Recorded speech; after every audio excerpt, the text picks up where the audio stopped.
say, I don't think anyone saw Nigel Farage walking the plank this morning, but what does it mean for UKIP? What does it mean for who's going to take over? Well, I'm joined by Suzanne Evans, senior UKIP politician. I suppose a lot of people will be wondering, will you take over? Well, I'd love to. I've always said if Nigel ever stood down for whatever reason, I'd love to have the opportunity to lead UKIP. But I'm in this rather bizarre situation that despite people wanting me to do that and me wanting to do it myself, I'm actually technically suspended from the party at the moment until the end of September. So obviously if I'm not technically a party member, it's going to make it very difficult for me to stand. Will you be appealing or trying in any way to get round the suspension? I did set the appeal process in train. However, it became very clear quite quickly that it was just going to be a rerun of my original suspension, that the outcome was going to be prejudged. So I saw absolutely no point in continuing with that. So at this stage, I'm suspended and cannot run for the leadership. OK, what now for UKIP? Because many people will have seen UKIP as Nigel Farage's party. I think this was always the problem.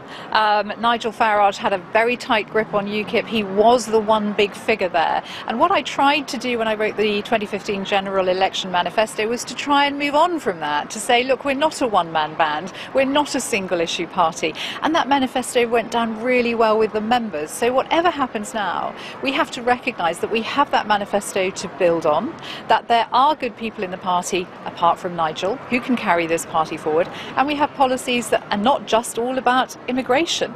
And whoever leads UKIP next, that's got to be made abundantly clear, because that's the only way we're going to grow, it's the only way we're going to continue to get support from former Labour voters in the north and former Conservative voters in the south of the country. I sense from you that you think Nigel Farage's departure might actually be a liberation for UKIP.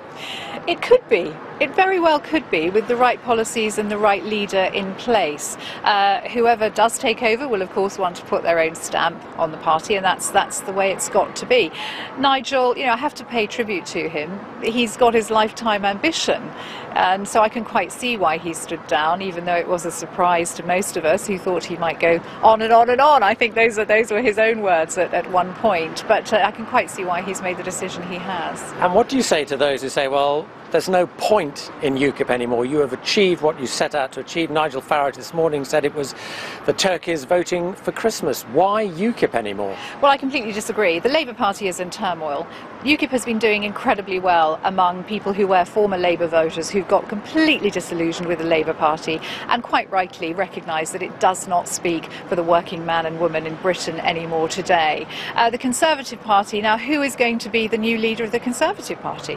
If it is Theresa May, we don't believe that her heart is in leaving the European Union. So therefore, if she's going to take the Conservative Party away from its so often, a lot of people in the party Eurosceptic, then there's a huge role for UKIP to play too. So I think there is still very much everything to play for. Suzanne Evans, thanks so much for your time. I should say Nigel Farage isn't quite disappearing over the hill. He will still be an MEP for the next 2 years, where he says he will be monitoring closely what he calls to check there is no appeasement in terms of the British government's approach to Brexit.